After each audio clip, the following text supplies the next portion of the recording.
The Vorthak armada materialized at the edge of the Sol system like a spreading cancer across the star field. 47 massive dreadnoughts, each the size of a small moon, drifted in perfect formation toward the blue marble that hung defenseless in the cosmic void. Their hulls, crafted from living metal that pulsed with bioluminescent veins, had conquered 17 civilizations across 3 galactic arms. Earth would be number 18. Admiral HFY stood on the bridge of the flagship, Devourer's Maw, his forearms folded behind his chitinous back as he gazed at the tactical display. The primitive world before them showed no signs of advanced orbital defenses, no energy signatures that suggested anything beyond basic spaceflight capability. Intelligence reports indicated the species had barely managed to establish a few rudimentary stations around their homeworld and had only recently begun exploring their immediate stellar neighborhood.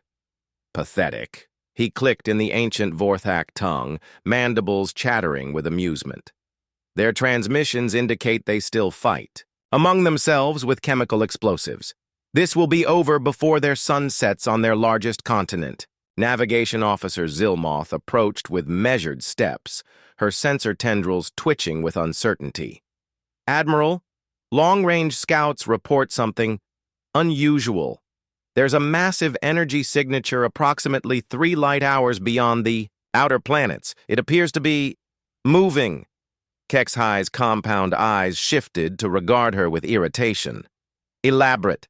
The signature is unlike anything in our databases. It's enormous, possibly larger than our entire fleet combined, and it's accelerating toward the inner system at velocities that should be impossible for any known propulsion system.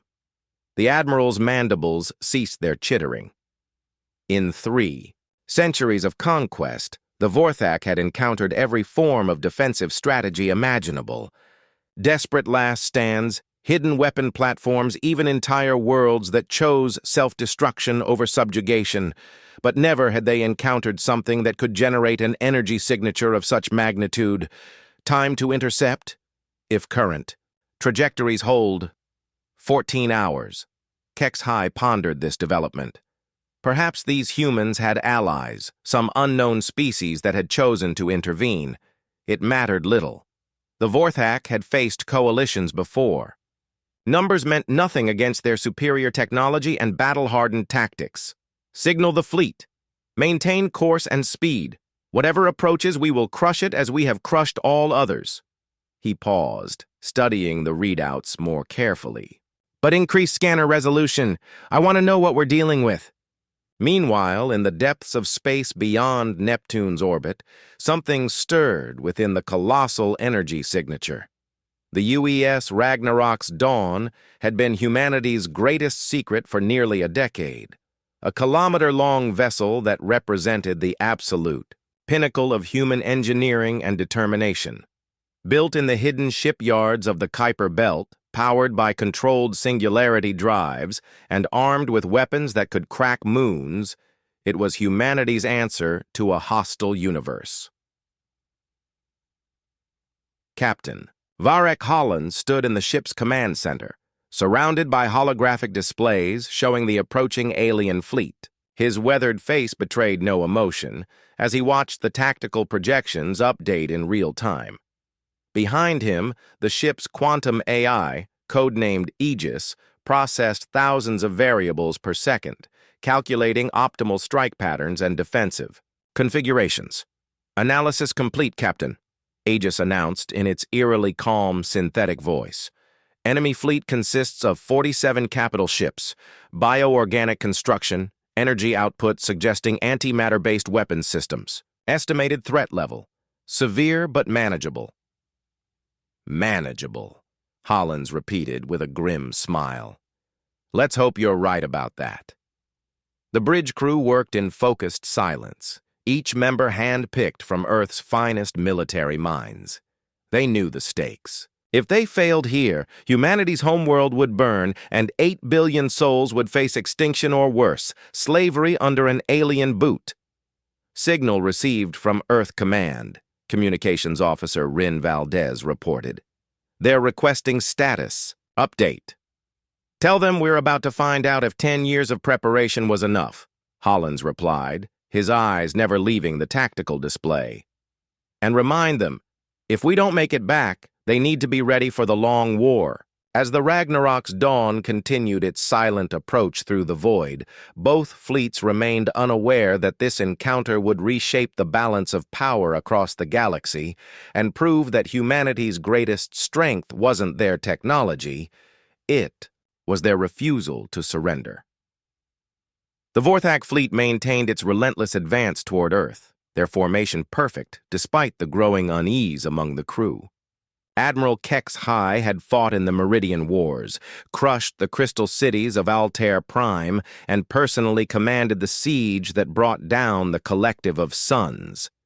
Yet something about this approaching energy signature triggered ancient instincts his species had long forgotten, the primal recognition of a predator. "Admiral," sensor operator Kothnal announced, her voice trembling despite efforts to maintain composure. "The signature has resolved. It's a single vessel." The bridge fell silent, except for the rhythmic pulsing of the ship's biological systems. HFY's forearms moved to different control surfaces, calling up the enhanced scanner data. What appeared on the holographic display defied everything the Vorthak understood about naval architecture. The human ship was a study in brutal efficiency, angular where Vorthak vessels were curved, metallic where theirs were organic, and absolutely massive. Weapon emplacements dotted its hull like the scales of some ancient war beast, while strange geometric patterns suggested shielding technology that operated on principles unknown to Vorthak's science. "Mass displacement?" HFY demanded. "Approximately 8 million tons, Admiral, but the energy output suggests it masses significantly more. Possibly gravitometric manipulation. 8 million tons. The flagship Devourer's maw massed 12 million, but it required a crew of 50,000. How many beings could possibly crew such a vessel? And what kind of manufacturing base could produce something so enormous in secret?" "Open a communication channel," HFY ordered. "Let's see what these creatures have to say before we crush them." Aboard the Ragnarok's dawn, Captain Hollins watched the alien fleet's formation shift into what Aegis identified as a standard intimidation pattern. 47 ships spreading into a wall of destruction designed to overwhelm defenders through sheer visual impact. It might have worked against a lesser species. "Incoming transmission, Captain," Valdez reported. "Attempting universal translation protocols." The main view screen flickered to life, revealing the nightmarish visage of Admiral HFY. 4 arms, chitinous exoskeleton, compound eyes that reflected the bridge lighting like fractured mirrors, and mandibles that clicked with each word. The translation software struggled for several seconds before producing recognizable speech. "Unknown vessel, you have entered a restricted zone. This system is now under the dominion of the Vorthak Empire. Surrender immediately and prepare to be boarded or be destroyed." Holland stepped forward, hands clasped behind his back in a parade rest position that radiated quiet confidence. "This is Captain Varric Hollins of the United Earth ship Ragnarok's dawn. You are trespassing in human territory and threatening a peaceful civilization. You have one opportunity to withdraw." HFY's mandibles chattered in what the translation system identified as amusement. "Humans. Yes, we have heard whispers of your species. Primitive bipeds who wage war with chemical explosives and worship invisible sky spirits. You pilot a impressive vessel for such a backward race, but surely you understand the futility of one ship against 47? "I understand mathematics just fine," Hollins replied calmly. "What you seem to misunderstand is the nature of humanity. We don't surrender. We don't negotiate with invaders. And we certainly don't back down from bullies, regardless of the odds." The alien admiral's demeanor shifted, compound eyes focusing with predatory intensity. "Then you will die with honor, human. I respect courage, even when it springs from ignorance." "There's a difference between courage and confidence," Hollins said. nodding to his tactical officer. "Let me show you what I mean."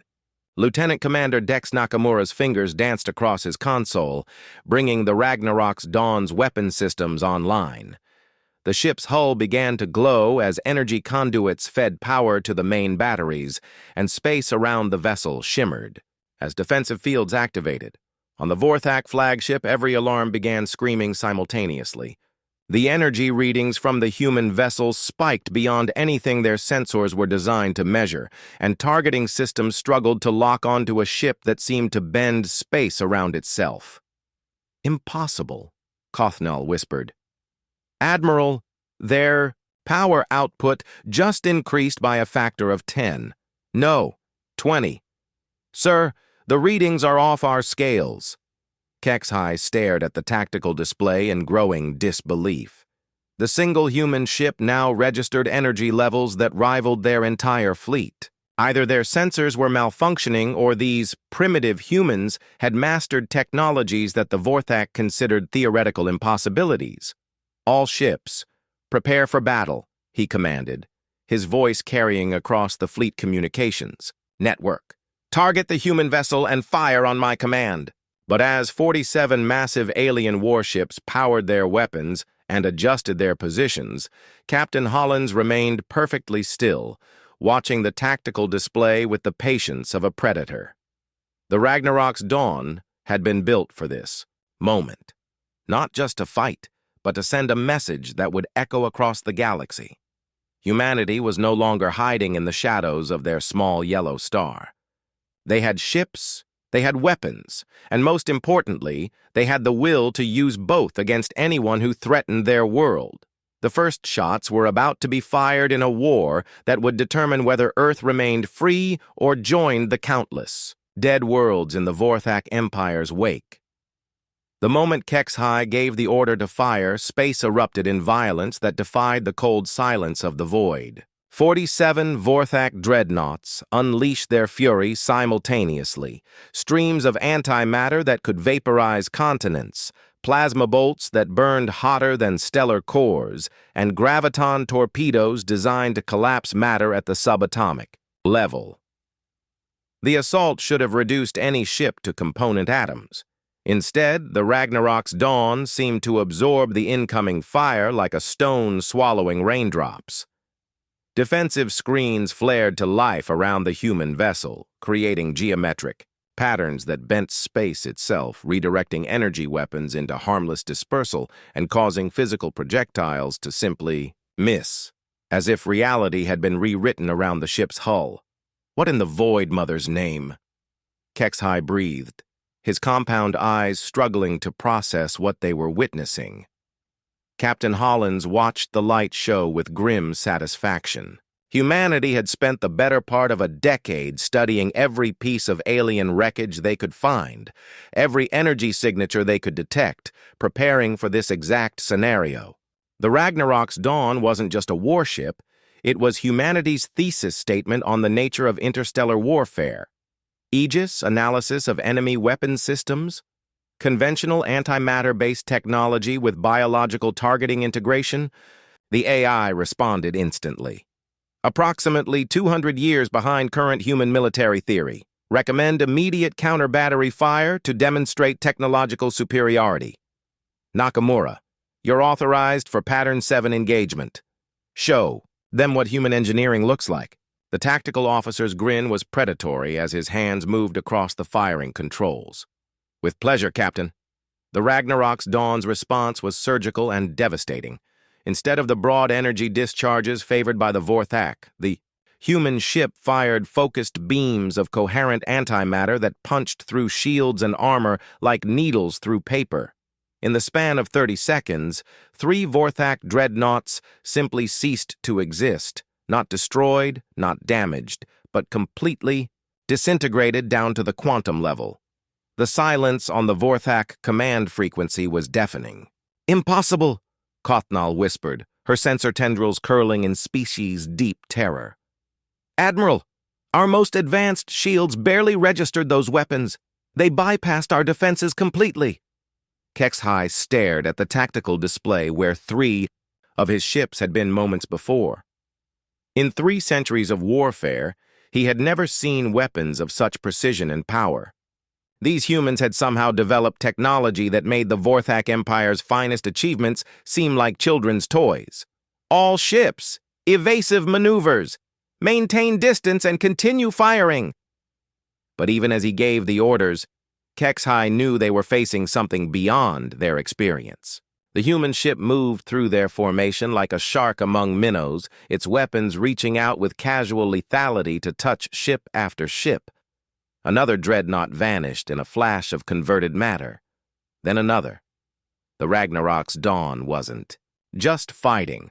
It was hunting, each shot placed with mathematical precision to cause maximum psychological impact while conserving ammunition. Aboard the human vessel, the bridge crew worked with practiced efficiency. This wasn't their first engagement with alien forces, though it was certainly the largest. For years, they had intercepted Vorthak scout ships, rescued human colonies from smaller raiding parties, and slowly built their understanding of the enemy's capabilities. "Enemy formation is beginning to break apart," reported Commander Yuki Sato from her position at the strategic display. "They're attempting to encircle us, but their acceleration curves can't match our maneuvering." "Let them try," Hollins replied. "Aegis, time until enemy reinforcements could arrive?" "Based on current intelligence regarding Vorthak fleet dispositions, minimum 72 hours for nearest battle group. Current engagement parameters suggest enemy fleet will be neutralized in approximately 18 minutes. 18 minutes. To destroy 47 capital ships.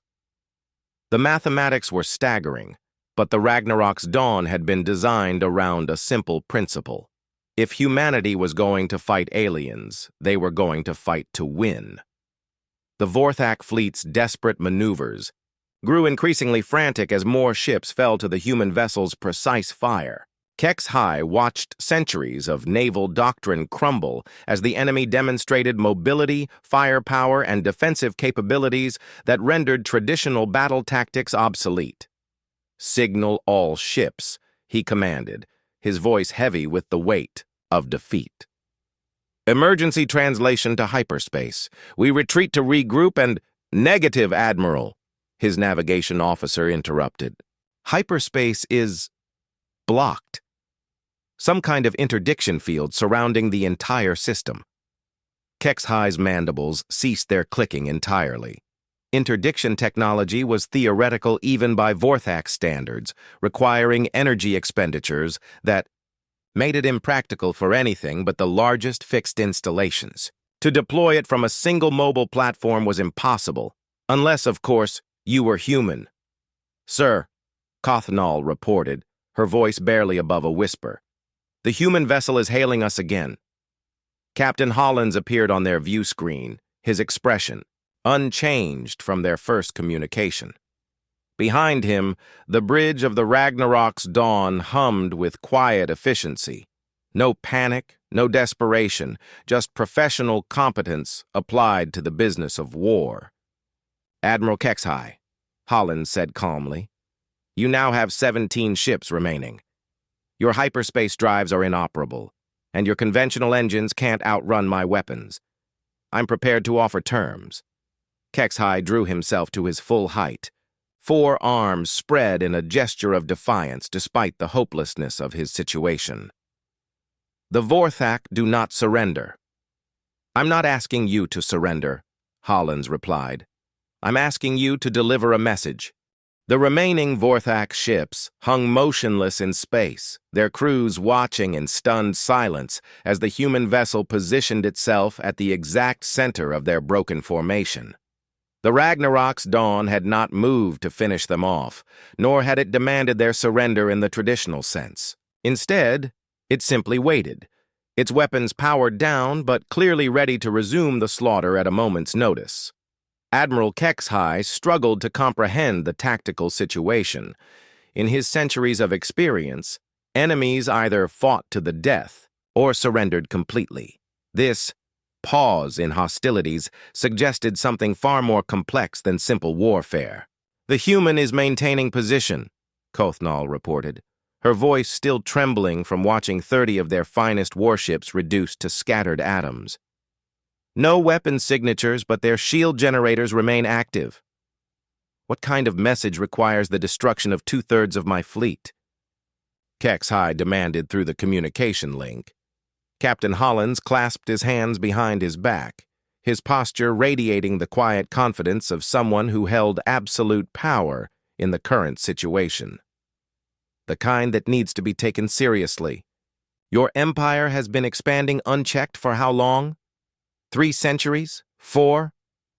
312 years of glorious conquest, HFY replied automatically, though the words felt hollow in the face of his devastating defeat. 312 years of meeting species that couldn't fight back effectively, Hollins corrected. You've grown accustomed to overwhelming technological superiority, to civilizations that fold after the first demonstration of force. Today, that changes. On the bridge of the Ragnarok's dawn, Aegis provided a continuous stream of intelligence updates. Captain, long-range sensors detect significant hyperspace disturbances throughout this sector. The Vorthak appear to be mobilizing additional fleets in response to our engagement.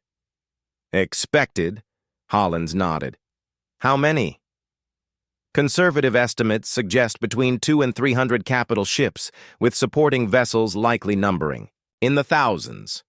Lieutenant Commander Nakamura looked up from his tactical station with concern. Sir, even with our technological advantages, those numbers are exactly what we planned for, Hollins finished calmly. The Ragnarok's dawn was never intended to fight the entire Vorthak Empire alone. We're the demonstration model. Admiral HFY's compound eyes focused intently on the human captain. Despite his species' reputation for ruthless pragmatism, he found himself curious about these strange bipeds who seemed to approach warfare with a mixture of advanced technology and calculated psychology. You speak of demonstration, HFY said carefully. What are you demonstrating? That humanity is no longer the prey species your intelligence reports described, Hollins replied. We've been watching your empire for longer than you might. Think, Admiral. Every expansion, every conquest, every species ground under your boot. We've learned from their mistakes. The holographic display in the Ragnarok's Dawn's command center shifted to show a 3-dimensional map of the local galactic arm. Red indicators marked Vorthak-controlled systems, while blue dots represented human installations. The pattern was revealing. Humanity had quietly established a presence in over a dozen star systems, always staying just out of direct contact with Vorthak expansion routes. We've had time to prepare, Hollins continued.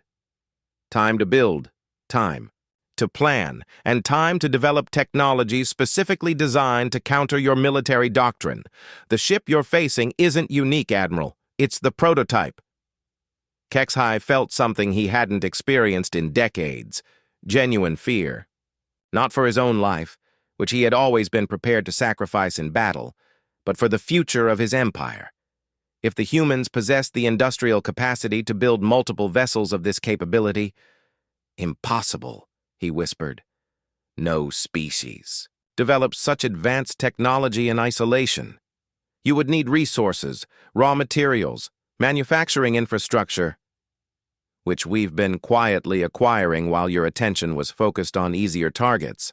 Hollins smiled grimly. Asteroid mining operations throughout the outer system, automated factories in the Kuiper Belt, research stations hidden in stellar nurseries where your sensors can't penetrate the radiation. We've been busy. Commander Sato updated the tactical display to show new contacts emerging from hyperspace at the edge of the system. Captain, we have incoming vessels. Configuration suggests Vorthak reinforcements, but they're maintaining distance. Aegis analysis? Enemy reinforcements consist of 47 additional capital ships and supporting vessels. They appear to be observing rather than approaching, likely waiting for intelligence on current engagement. Hollins nodded with satisfaction. The psychological aspect of their demonstration was proceeding exactly as planned. Word of this engagement would spread throughout the Vorthak fleet network, creating uncertainty and fear that would be far more valuable than any purely military victory. "Admiral," Hollins said, returning his attention to the alien commander. "Here's the message I want you to deliver to your superiors. Humanity is claiming protected status for Earth and all human colonies. Any Vorthak vessel entering human space will be destroyed without warning. Any attack on human installations will result in retaliation against Vorthak military targets. You threaten war with the entire empire based on the performance of a single ship?" Kexhi's mandibles chattered with what might have been disbelief or grudging respect. "No," Hollins replied quietly. "I'm offering you the chance to avoid a war you cannot win. The Ragnarok's dawn is impressive, but it's not our only surprise. Humanity has spent a decade preparing for this moment, and we've learned that the best defense is overwhelming offense." As if summoned by his words, space began to shimmer around the human vessel. Energy signatures that had been masked by the ship's stealth system suddenly blazed to life, revealing weapons platforms, drone swarms, and defensive installations that had been invisibly positioned throughout the inner system. Earth had not been as defenseless as it appeared. The entire Sol system had been transformed into a fortress, with the Ragnarok's dawn serving as its mobile guardian. The message was clear. Humanity was no longer hiding. The revelation of humanity's hidden defenses sent shockwaves through both Vorthak fleets.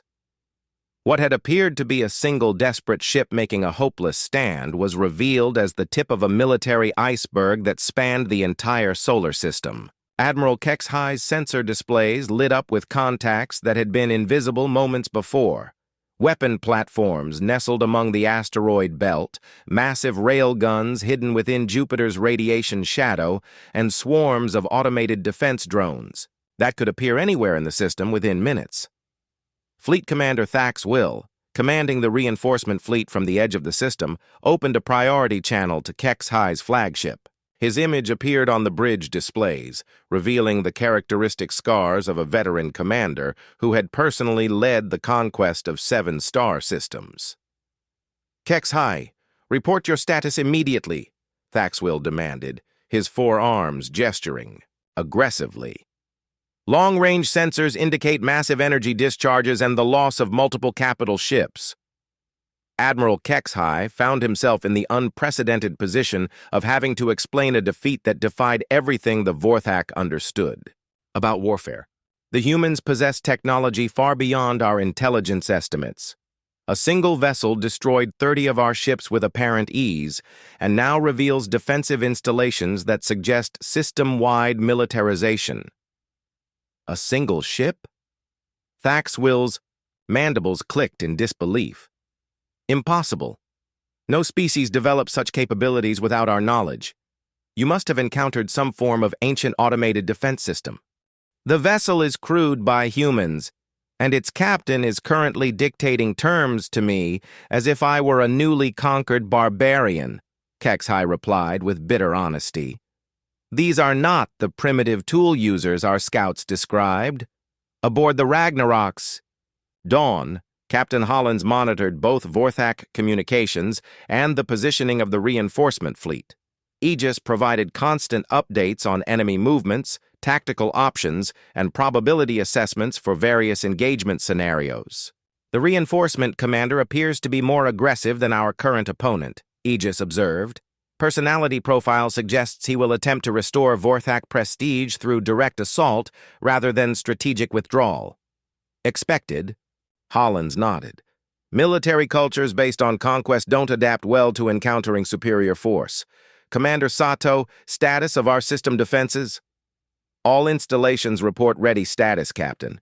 We have firing solutions on both enemy fleets, and our drone swarms are positioned for maximum effectiveness. The reinforcement fleet is maintaining position at the edge of our interdiction field, but if they advance, they'll be destroyed just as efficiently as the first group. Hollins finished. The question is whether they're smart enough to recognize that reality. The answer came moments later as Fleet Commander Thaxwill's reinforcements began accelerating toward the inner system.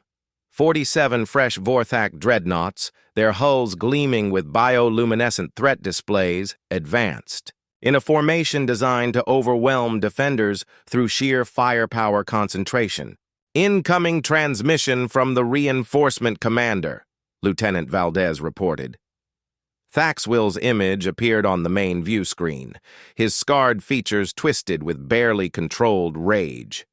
"Human vessel, you have perpetrated an act of war against the Vorthak Empire. Surrender immediately, or we will demonstrate why our species has ruled this sector for 3 centuries. Captain Hollins stepped forward, his expression unchanged, despite facing nearly 100 enemy capital ships.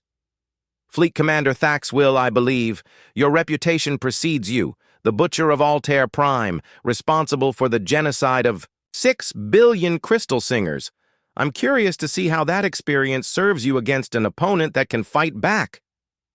The casual mention of his most infamous victory caused Thaxwill's compound eyes to narrow dangerously. Few species even knew the details of the Altair Prime campaign, much less spoke of it with such intimate knowledge. "You know nothing of warfare, human. Your single ship may have surprised Kexhai, but you face a true fleet commander now. Observe the price of defying the Empire." The reinforcement fleet opened fire while still at extreme range, their weapons reaching across millions of kilometers to strike at the human positions. But instead of targeting the Ragnarok's dawn directly, Thaxwill had chosen to demonstrate Vorthak power by attacking the revealed defense platforms throughout the system. It was a tactical mistake that would cost him everything. The moment the first Vorthak weapons discharge was detected, every human installation in the Sol system activated simultaneously. What followed was not a battle, but a massacre orchestrated by technologies that the Vorthak had never encountered. Gravitational lenses focused stellar energy into coherent beams that could slice through multiple ships at once. Quantum torpedoes ignored conventional shielding by existing in multiple dimensions simultaneously, and the drone swarms moved with a coordination that suggested a unified intelligence controlling thousands of individual units. Thaxwill's advance lasted exactly 4 minutes and 37 seconds. When the energy discharges faded, debris was all that remained of 47 of the most advanced warships the Vorthak Empire had ever produced. "Impossible," Kexhai breathed, watching the destruction of an entire fleet with the detached fascination of someone witnessing the rewriting of galactic history. "No species possesses such firepower. The energy requirements alone would be impossible using conventional technology," Hollins agreed through the communication link. "Fortunately, humanity stopped relying on conventional approaches some time ago. Admiral, I'm going to ask you once more to carry a message to your superiors." The holographic display in the human ship's command center now showed the tactical situation with crystalline clarity. One damaged Vorthak fleet hung helpless within the Sol system's defensive perimeter, while the scattered remains of their reinforcements drifted slowly toward the system's edge. "What message?" Kexhai asked, his voice carrying the weight of species-deep exhaustion. "That the age of Vorthak expansion is over. Earth is under human protection, and we have the means to enforce that protection. Any further attempts at conquest in this sector will be met with total destruction." As if to emphasize the point, the Ragnarok's Dawn's weapons systems powered up once more, their targeting systems locking onto the surviving Vorthak vessels with casual precision. The silence that followed Captain Holland's ultimatum stretched across space like a held breath. Admiral Kexhai stared at the tactical displays showing the complete annihilation of Fleet Commander Thaxwill's forces, his mind struggling to process the implications of what he had witnessed. In less than 5 minutes, the humans had erased an entire battle fleet from existence using weapons that operated on principles the Vorthak couldn't even comprehend. "Admiral," Kothnal whispered, her sensor tendrils curling in instinctive fear. "Long-range communications are detecting massive, hyperspace disturbances throughout the sector. The Empire is mobilizing everything, border fleets, reserve formations, even the Home Guard squadrons. Kexhi's compound eyes reflected the bridge lighting as he processed this information. The Vorthak response was predictable. Faced with an unprecedented defeat, the Empire would gather its full military might to crush this new threat before it could spread. Within days, perhaps 1,000 capital ships would converge on the Sol system, carrying enough firepower to crack planets. Captain Hollins, Kexhi addressed the human commander with something approaching respect. You must understand the nature of what you have initiated. The Empire will not accept this defeat. Every ship, every weapon, every warrior we possess will be brought to bear against your world. I'm counting on it, Hollins replied calmly, causing a ripple of confusion through the Vorthak bridge crew. Aegis, display the current strategic situation for our guests. The main view screen shifted to show a three-dimensional map of the local Galactic arm, with Vorthak territory marked in red and human installations in blue. But as the display updated with real-time intelligence data, the true scope of humanity's preparations became clear. Your intelligence networks are impressive, Admiral, Hollins continued, but they've been compromised for longer than you might realize. Every major fleet movement, every strategic decision, every resource allocation has been monitored and analyzed.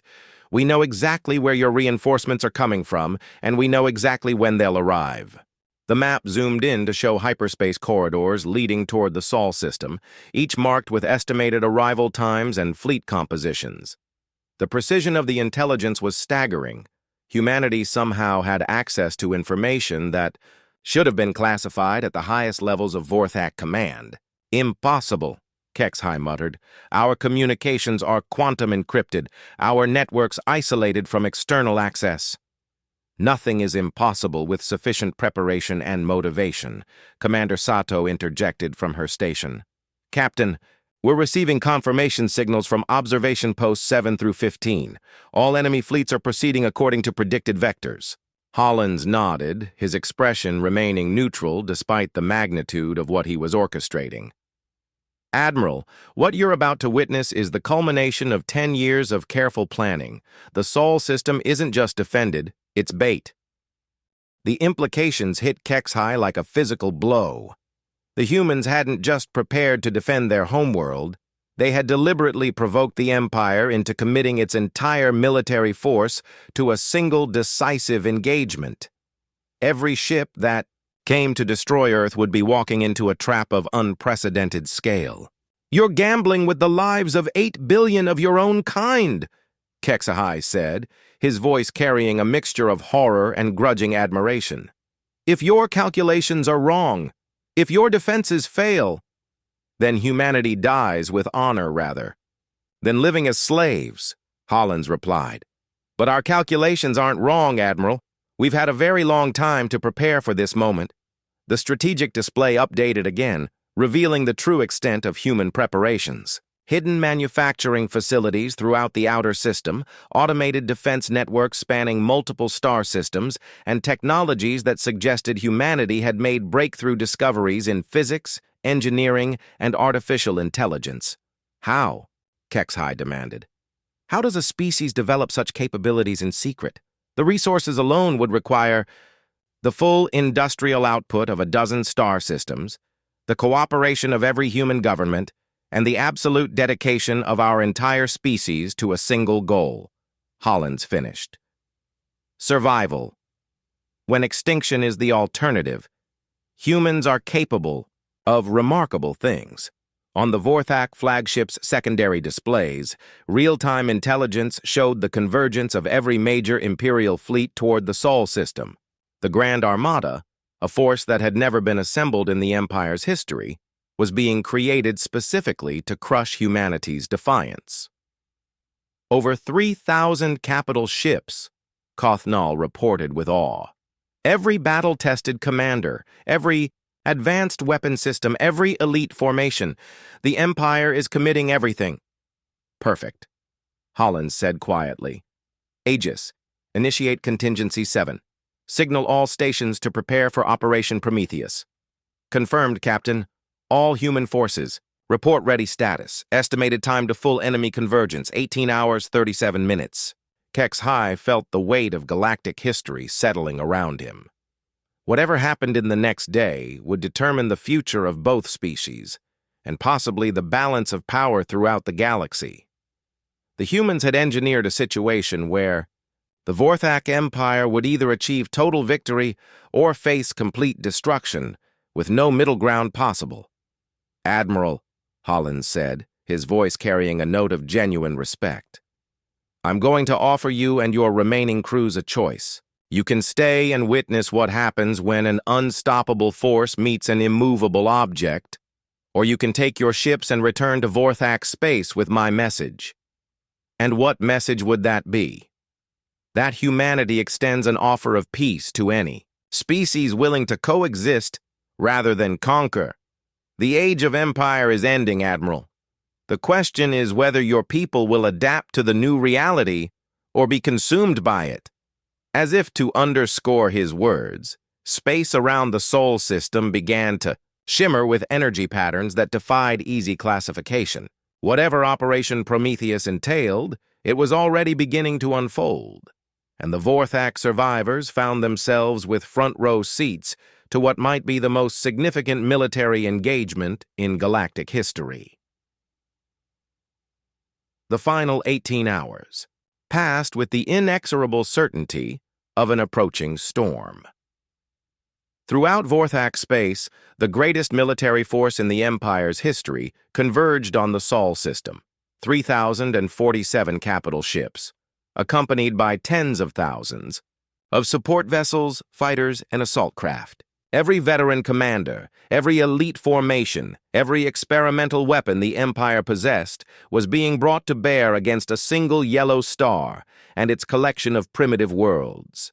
Admiral HFY had chosen to remain, his 17 surviving, ships positioned at the edge of human space to observe what he increasingly suspected would be the most significant battle in galactic history. His crews worked in tense silence, running constant diagnostics on systems that had already been pushed beyond their design limits.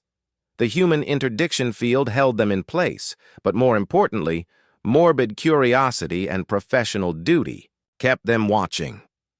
"Admiral," Kothanal reported, her voice carrying the strain of continuous duty, "the Grand Armada has achieved final formation. Supreme Admiral Vexthul is demanding immediate surrender of the human forces." The communication channel opened to reveal the most feared military commander in Vorthak history. Supreme Admiral Vexthul had personally conquered more worlds than any living being, his strategic brilliance matched only by his absolute ruthlessness.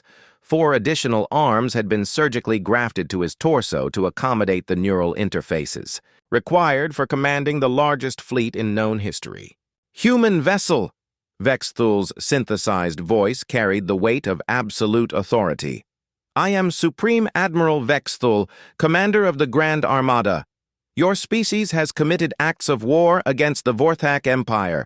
Surrender immediately, and your deaths will be swift."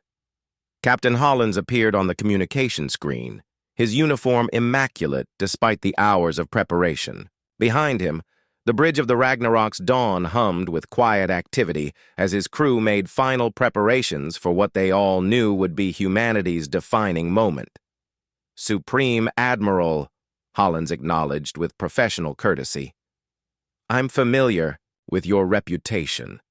The scourge of 100 worlds, architect of the Great Purge, the being who turned conquest into an art form. It's an honor to finally meet you." "Your flattery changes nothing, human. You face the combined might of 3,000 ships. Whatever tricks allowed you to defeat lesser commanders will prove inadequate against the full power of the Empire." "Perhaps," Hollins replied calmly. "But before we test that theory, I want you to understand what you're about to witness. For the past decade, humanity has prepared for this exact moment. Every resource, every innovation, every sacrifice has been directed toward a single goal, proving that the age of conquest is over." Aegis's voice filled the bridge of the human flagship. "Captain, all Prometheus installations report ready status. Solar collectors are at maximum efficiency, quantum resonance chambers are synchronized, and the stellar engineering array is online. Hollins nodded, his expression grave with the weight of what he was about to unleash. Aegis, transmit final warning to all Vorthak vessels. Any ship that does not withdraw beyond the heliopause in the next 60 seconds will be considered a legitimate military target. The warning spread through the Grand Armada like wildfire, met with chittering laughter and contemptuous dismissal. 3,000 ships against whatever defensive installations the humans had managed to construct in secret. The outcome was predetermined. Supreme. Admiral Vexthul's response was immediate and decisive. All ships, advance to attack formation. Commence orbital bombardment of the third planet. Let these humans witness the price of defying the Empire.